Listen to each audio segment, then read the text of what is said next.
He used to come in so early, the cafe windows were still fogged. He'd open the door gently, take off his wool cap, pause for a second, and walk, slow and worn, to the same table, by the window, always the same one.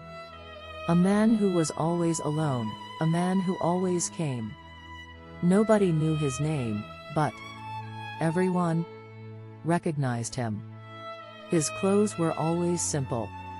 A flannel shirt, shoes that had survived more than one winter, a heavy, brandless coat, no watch, no ring, nothing shiny, nothing new, just him, a folded newspaper, and that one English muffin with peanut butter, nothing more, nothing less.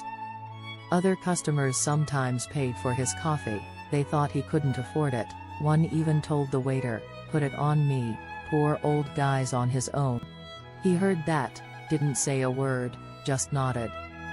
Gently. He only watched, listened. And wrote, not in a notebook. In his head. He lived poor.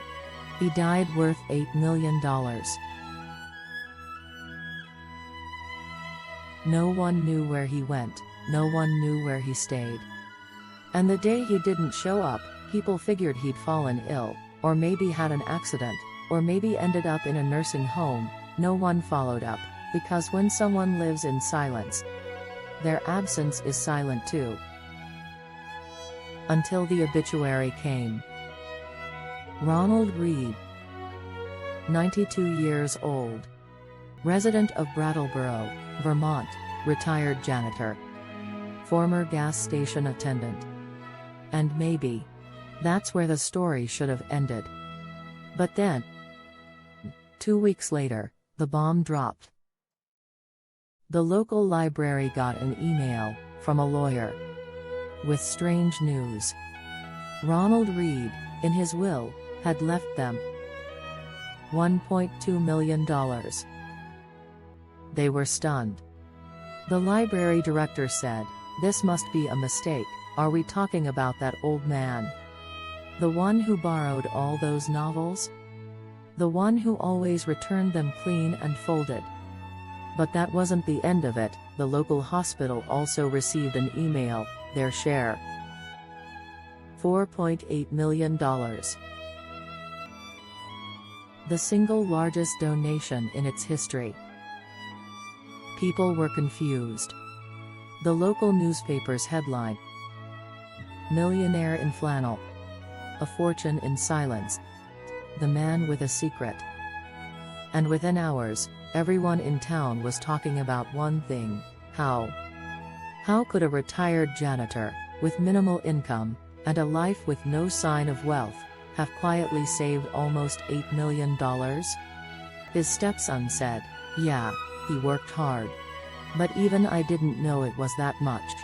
His neighbor said, "All he ever did was chop wood and read. I didn't think he could afford 2 new windows, let alone millions." And the cafe owner? He just looked at the empty window seat and whispered. He sat there every day, never said anything. Never showed off, he just lived. But no one knew, inside his safety deposit box, something else was waiting. Not gold, not cash. Stocks. Stocks in big companies, AT&T, General Electric, Bank of America. Names most people only see in headlines. It became clear, Ronald Read had been an investor, in silence. For 60 years, with patience. With discipline. Without ever making a sound. But still, one strange thing remained. Why didn't anyone notice? The man who rode his bike to buy groceries, the man who parked blocks away to avoid meter fees, the man who only went shopping with coupons. Why would someone like that be hiding millions? Or maybe he didn't want anyone to know. Maybe this story isn't about money, maybe it's about a man who chose not to be seen, someone who decided that in a world obsessed with attention, The greatest power was in going unnoticed. And now, all we know is that he existed, but we still don't know why he did it. Before his name was printed on million-dollar checks, before his will made headlines, before the window seat, Ronald Read was just a kid. The year was 1921, a small village in Vermont. Short summers, brutal winters, wooden houses, steep roofs, chimneys always running, and a silence that wrapped around the trees at night. The Read family was poor. Not the poetic kind of poor, the real kind, the kind where you're not sure there'll be soup left at the end of the month. His father was a farmer, his mother did sewing for neighbors, and Ronald? He learned early, if he wanted something, he'd have to build it himself, or wait long enough until time brought it to him. Every day, 6 kilometers on foot to school, through snow, sometimes with second-hand boots, sometimes with no gloves at all. But he went, because he wanted to be different. He became the first in his family to graduate from high school. Just that one sentence made his file unusual. But before he could enjoy that victory, the world changed. In 1941, America entered World War II. Ronald volunteered, not with fiery speeches, not with flags and slogans, with silence. That same silence that would follow him the rest of his life. They sent him to North Africa, then Italy, then the Pacific. He didn't win medals, didn't get promoted. But he came back. Many of his friends didn't. And maybe that's where he learned an invisible law. The most important things are the ones you never see. He returned to Brattleboro. The town still smelled like wet wood. It smelled like home, like loneliness. The first thing he did? He walked into the local gas station, no pride.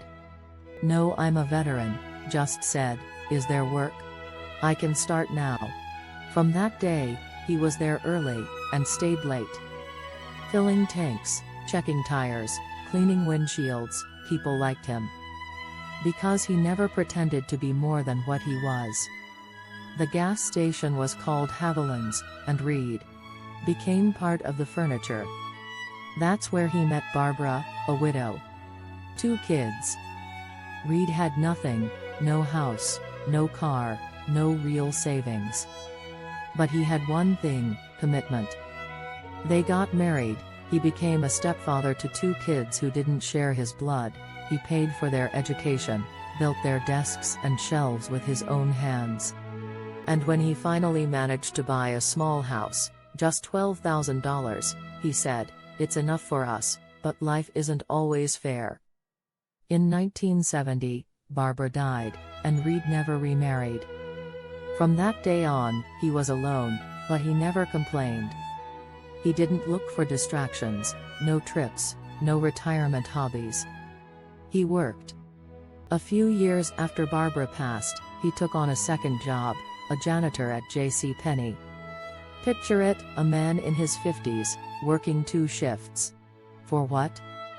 Not for a new car, not a bigger house. Not a vacation in Hawaii. Just to feel useful, and maybe, for something he wasn't ready to tell anyone.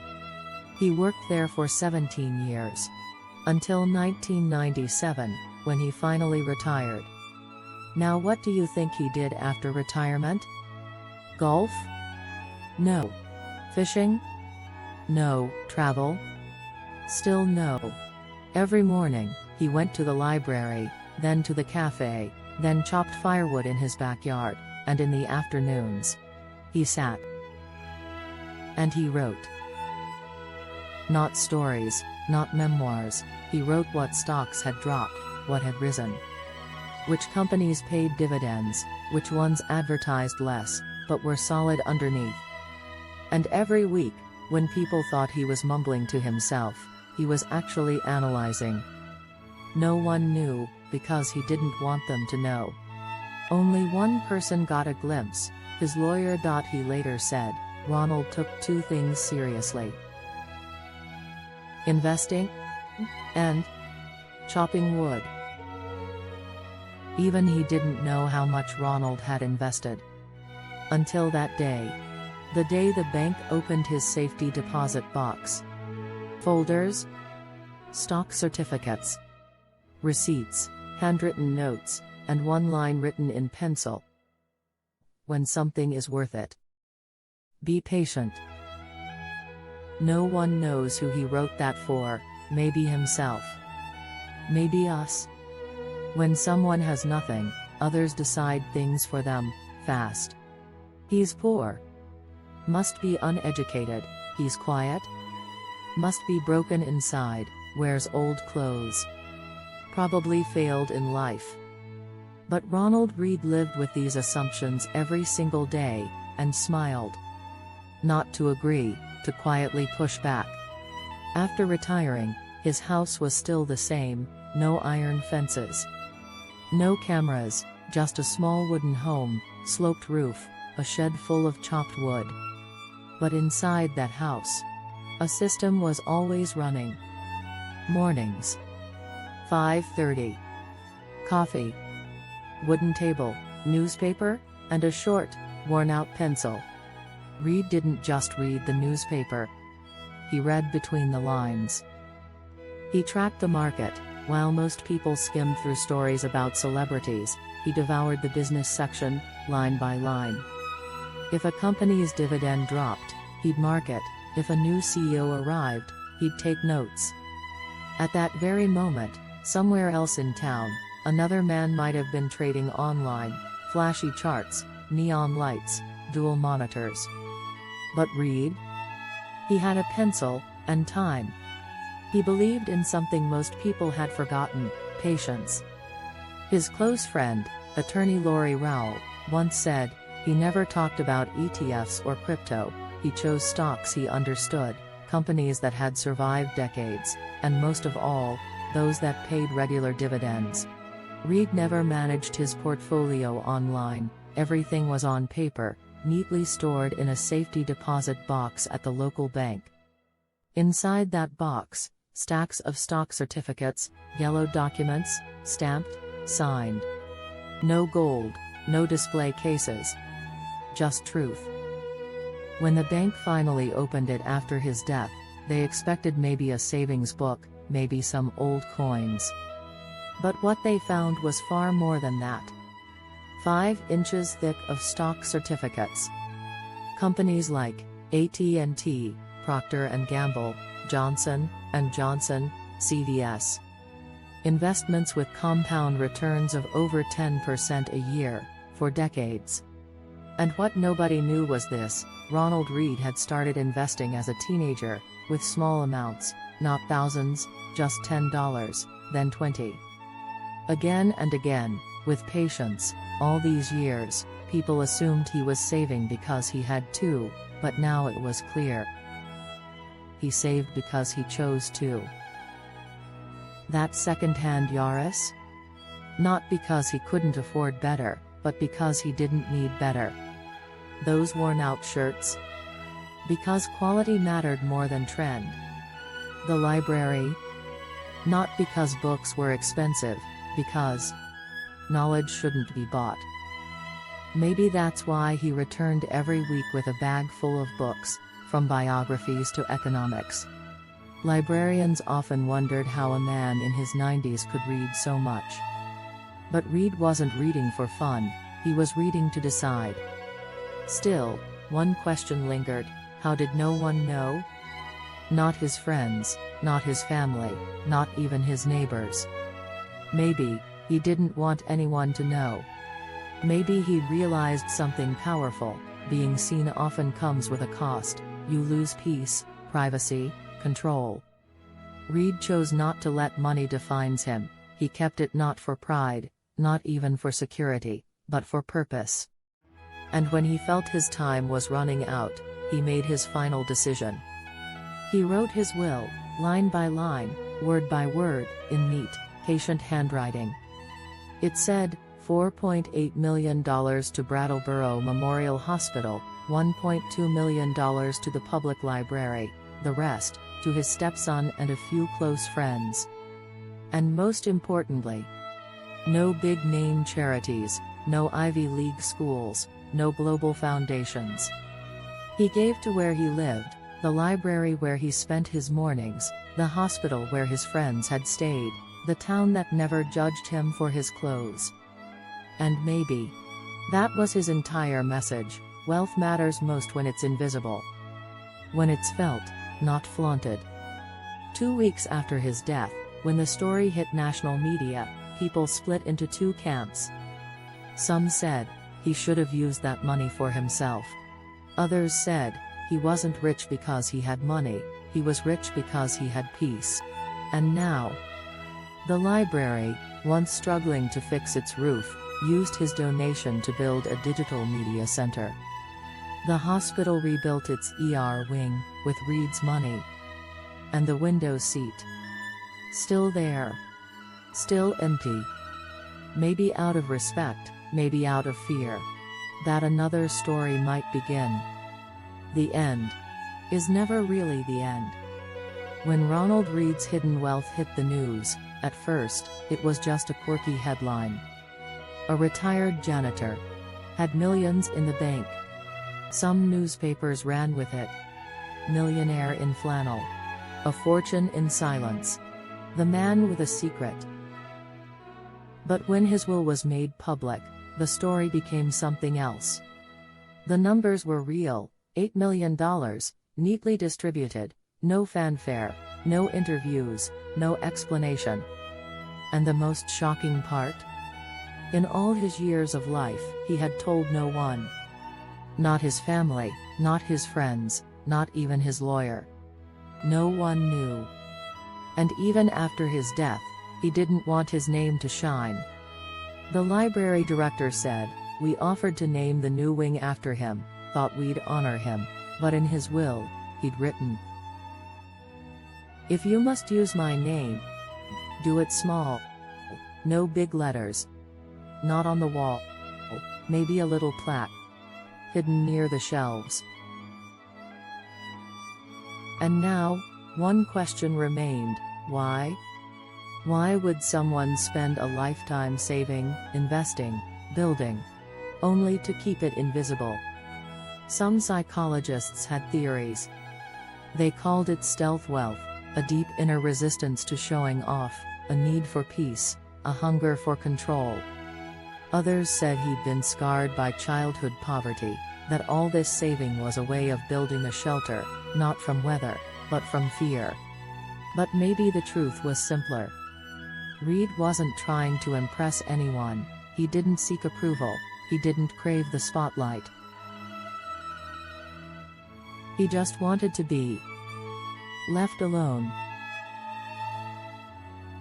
In his final days, his lawyer recalls a conversation. They were talking about the market. The lawyer said stocks were volatile, maybe it was time to cash out. Read smiled and said, "When the season's right, you'll know what's right to pick." And that was it. He never sold. Even at the end, his stocks kept growing. His dividends, quietly piling up in a calm little account no one touched. His death wasn't just a local moment. It sparked something bigger. If he could do this, why can't we? And the answer is not so easy. Because Ronald Read wasn't born with an advantage, he wasn't a genius. He wasn't lucky, he didn't inherit anything. He just had three things: patience, simplicity, and zero need for validation. In a world where everyone asks, "Why doesn't anyone see me?" he seemed to whisper, "Better if they don't." And yet, one thing remains. The final sentence Ronald Read ever wrote in his will: "If this money helps someone, I'm glad, and if no one ever knows who I was, I'm still glad." Maybe that sentence is the true meaning of his entire story. He came, he lived, and left, without a sound, but with an impact. Today, outside the hospital, there's a small sign that says, "With gratitude to Ronald Read." A quiet gift. At the library, a shelf carries his name. The plaque is small, wooden, so low, you have to bend to see it. Just like him. And now, who knows? Right now, in another town, another cafe, there might be another old man sitting by a window, with a second-hand coat, a folded newspaper, and a secret that only he knows. Thanks for watching. Like and subscribe.